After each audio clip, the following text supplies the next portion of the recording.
بسم اللہ الرحمن الرحیم۔ آئیے مزید امام جلال الدین سیوطی رحمہ اللہ کے عظمت، عزت، برکت اور فضائل کے واقعات سنتے ہیں۔ جیسا کہ آپ نے کل والی کلپس میں سنا کہ امام جلال الدین سیوطی رحمۃ اللہ علیہ وہ ہستی ہیں جنہوں نے 75 مرتبہ بیداری کی حالت میں اللہ کے محبوب صلی اللہ علیہ وسلم کی زیارت فرمائی۔ یہ میرے ہاتھ میں کتاب ہے خیر التوضیح شرح مشکات المصابیح، اس کا جلد نمبر ہے 5، صفحہ نمبر ہے 263۔ یہاں پر دیوبندی عبدالرشید لکھتا ہے یہی واقعہ کہ اللہ کے محبوب صلی اللہ علیہ وسلم کا 75 مرتبہ امام جلال الدین سیوطی نے زیارت کی۔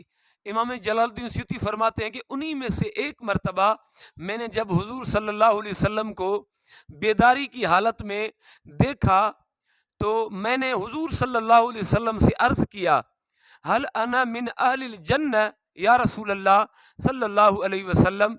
میں نے عرض کیا، یا رسول اللہ، کیا میں جنتی لوگوں میں سے ہوں، جنتیوں میں سے ہوں؟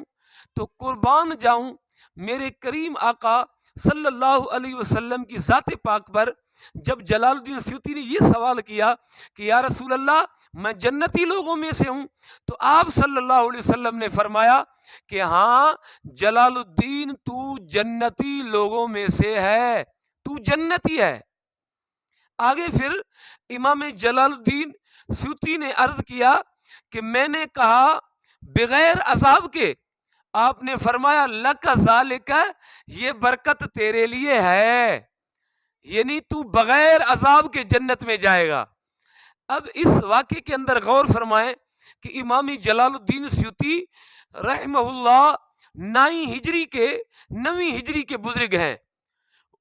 ایک تو اس کی عقیدت دیکھیں، وہ حضور صلی اللہ علیہ وسلم کو عرض کر رہے ہیں کہ یا رسول اللہ میں جنتی لوگوں میں سے ہوں، اور دوسری بات کہ حضور خود فرما رہے ہیں ان کو کہ تو جنتی ہے، پھر عرض کر رہے ہیں یا رسول اللہ بغیر عذاب کے؟